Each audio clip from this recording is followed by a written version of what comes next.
Hey guys, DuffKing56 here with another Black Ops commentary. We have a quick game on, well, not really quick.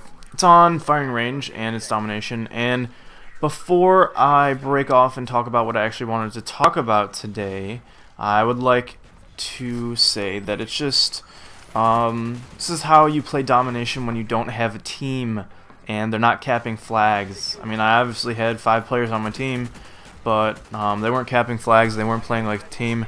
So you'll see a lot more deaths and a lot more exciting gameplay, but it's also team gameplay, and it's really good quality gameplay if you want to take any, if at all, to heart. So what I actually wanted to talk about today was a couple things. One was my YouTube history, and 2 would be kind of like a little sharing type exercise with you guys. And as far as my YouTube history goes, I started watching videos about towards the middle of COD 4 when Blame Truth actually started.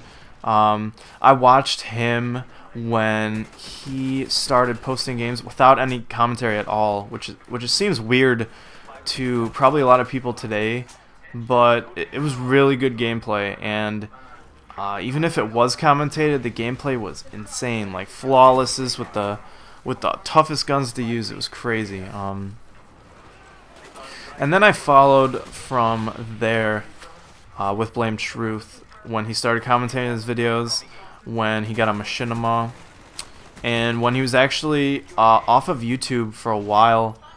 He was on Blip TV for the longest time. He used to actually post videos on Blip TV with commentary and on YouTube without commentary, and you used to have to click the link to go to his commentated video, which is pretty crazy. A different thought, actually, nowadays, that I don't think a lot of people, well, actually I think a lot of people take for granted. A lot of things have changed with YouTube as far as what content they allow, and with the partnerships now, there's really no use going to another site to try to make money besides Machinima.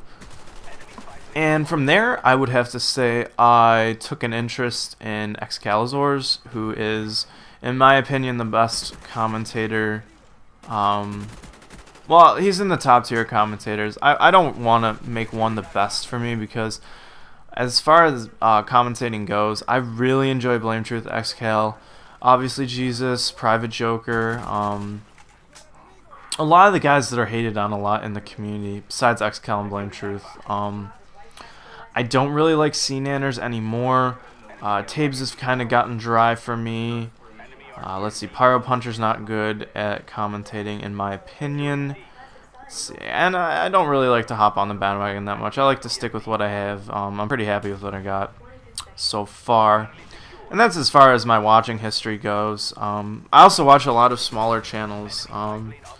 Some things I don't think people do, but I think people should do. I think a lot of the hidden gems of the community can be found in the smaller channels, and I think that if you actually do take a look around, subscriber count really doesn't matter as far as quality goes of the video.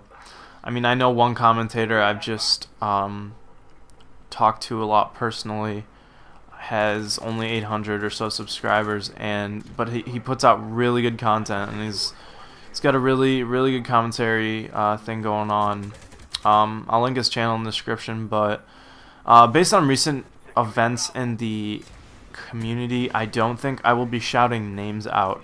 I might be linking people, but I don't think I will be shouting names out anymore, especially, like I said, after what happened with the community.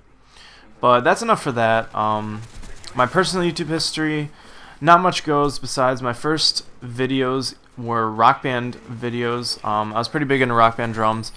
I posted a lot of 99% gold stars on expert drums. Don't check those out, they're really crappy unless you like the music. Excuse me for the yawn. Yeah, and then I kind of divulged into the Halo 3 scene, posting my Halo 3 montage and a couple gameplays. But my first Call of Duty video was, I think it was November 7th of last year, and it was a TDM on Wasteland with the thermal intervention. don't even think I had sleight of hand on that one. Oh man, look how far I've come. Excuse me for another yawn. I probably made all you yawn. You're all like, bah, why'd you make me yawn?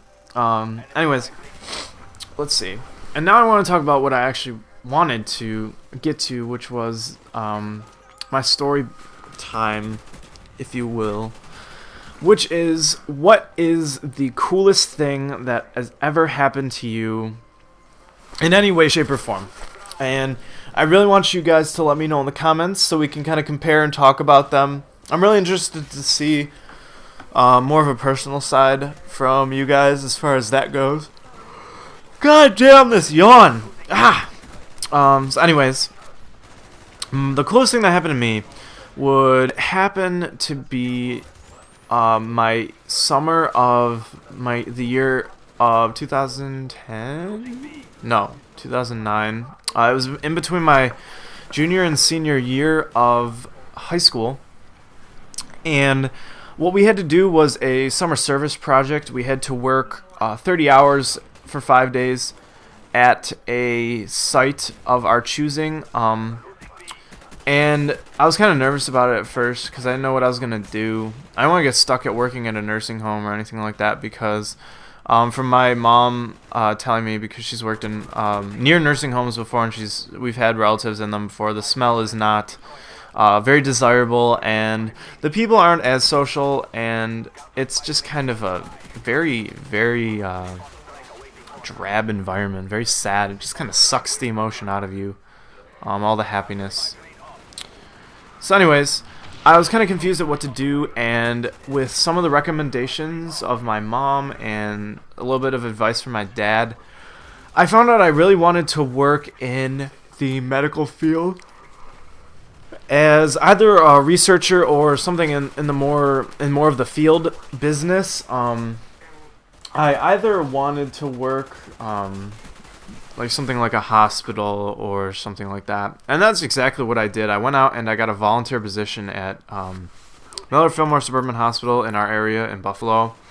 And I worked as a greeter in the ER, which means that I sat there in the ER and I talked to patients as they came in, and I said hi, and I filled out their charts, the preliminaries of their charts, and I gave them those little wristbands you get at the hospital. And I kind of felt like House, too, if you've never seen the show House MD. But, like, I got to walk around and say hi to the patients and stuff like that. And it was actually a lot of fun. I met a couple of really nice people. But the cool part of that is I got to work in the pharmacy, and they have this robot that automatically dispenses medication, prescriptions.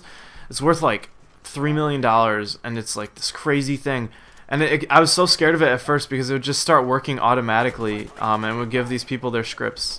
And it was just crazy. And I amassed about 60 hours there, which was already twice the limit. But I didn't think it was enough because I wanted to get the other side of it too, which is more of the in the field side of it too. So I ended up signing up for the summer program at this cancer institute, which I actually was denied for.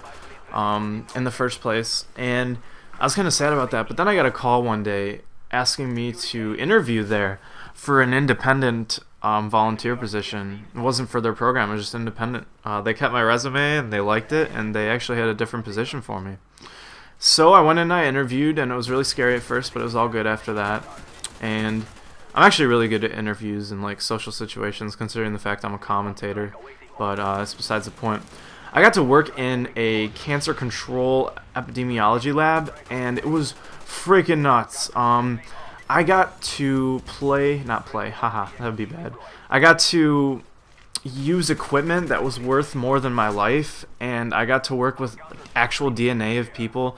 I got to work with heart DNA, brain DNA, ovarian DNA, DNA from your mouth, DNA from everywhere. I didn't get to work with the blood, unfortunately, because I was underage.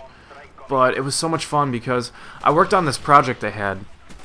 And what it was a genetic study that they were conducting about the effect of different quit smoking methods on the person, and how well, based on your DNA, would you receive, like, say, a patch or gum or something like that.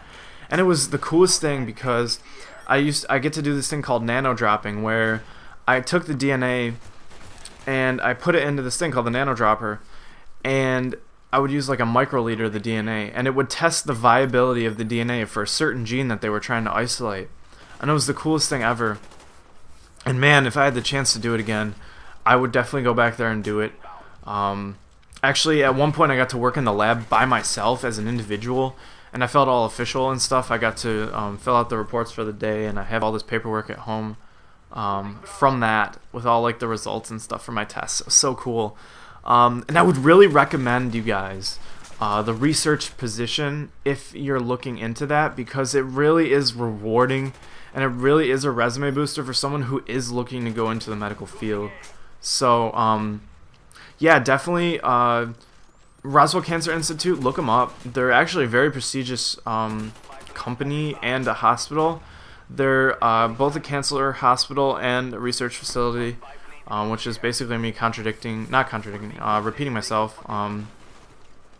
And what they were world famous for is the PSA tests, which test for prostate cancer, which you guys will know when you're around 45. So, wow, we went over the time. This has been Duff King 56. Please comment and tell me your coolest moment, and have a great day, guys.